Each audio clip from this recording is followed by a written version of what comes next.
బొత్స సత్యనారాయణ గారు ఈ మధ్యన నరేంద్ర మోడీ గారు చేసినటువంటి వ్యాఖ్యల్ని నేను తీవ్రంగా ఖండిస్తున్నాను. పచ్చకావర్లు వచ్చిన వారికి లోకమంతా పచ్చగా కనపడుతుంది అన్నట్లుగా అవినీతి చేసే వారికి ఏది ఎవరు ఎలా చేసినా కూడా దానిలో అవినీతి వెతకటం మీదే వారి సమయాన్నంతా కూడా కేటాయించడం జరుగుతుంది. బొత్స సత్యనారాయణ గారు వారి మంత్రిగా ఉన్నప్పుడు వోక్స్ వ్యాగన్ కి సంబంధించినటువంటి చేసినటువంటి అవినీతిని ఎవరూ మర్చిపోలేదు అనేటువంటి విషయాన్ని వారికి గుర్తు చేస్తున్నాను. 2019 సంవత్సరం నుండి నేటి వరకు కూడా కేంద్రం పెద్ద ఎత్తున నిధులు రాష్ట్రానికి అందించిన ఆ నిధుల్ని సద్వినియోగం చేసుకోకుండా ప్రజల్ని మోసం చేస్తూ మభ్యపెడుతూ మరి అధికారంలో ఉన్నటువంటి నేతలు ఏ మేరకు అవినీతి చేశారో ప్రజలందరూ కూడా గమనిస్తున్నారు, అర్థం చేసుకుంటున్నారు.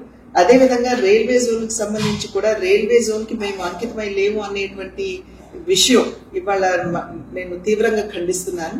ఎందుకంటే 2024 వరకు కూడా రైల్వే జోన్ కట్టడానికి అనువైనటువంటి స్థలాన్ని ఇవ్వకుండా ఇవాళ రాష్ట్ర ప్రభుత్వం ఏ విధంగా తన బాధ్యత నుండి వైదొలిగిందో ఒక్కసారి ప్రజలందరూ కూడా గమనించాలి. ఇచ్చినటువంటి భూమి ఏదైతే ఉందో అది కట్టడానికి అనువుగా లేదు అని చెప్పినా కూడా ఇప్పటి వరకు కూడా కేటాయించకపోవడం భూమిని మరి కేంద్రం అయితే 104 నుండి 105 కోట్ల రూపాయల వరకు రైల్వే జోన్ నిర్మాణానికి కేటాయించింది. దాన్ని ఎందుకు అందిపుచ్చుకోలేదు అని చెప్పి మేము వేస్తున్నటువంటి ప్రశ్న. ఇవాళ జల్ జీవన్ మిషన్ కావచ్చు, ప్రధానమంత్రి ఆవాస్ యోజన కావచ్చు, లేదా రోడ్ల నిర్మాణానికి కావచ్చు, పెద్ద ఎత్తున వనరులు రాష్ట్రానికి ఇచ్చిన ఇవాళ జల్ జీవన్ మిషన్ శుద్ధమైనటువంటి త్రాగునీరు ప్రజలకు అందివ్వాలి అనేటువంటి ఆలోచనతో ఇచ్చిన నేటి వరకు కూడా పేదలకి ఆ ఇళ్లు గాని కుళాయిలు గాని అందించకుండా వంచినటువంటి విషయాన్ని ఒకసారి రాష్ట్ర ప్రజలందరూ కూడా గమనించాలి. 10 సంవత్సరాల కాలం నరేంద్ర మోడీ గారు ప్రధానిగా ఉన్నారు, భారతీయ జనతా పార్టీ అధికారంలో ఉంది కేంద్రంలో.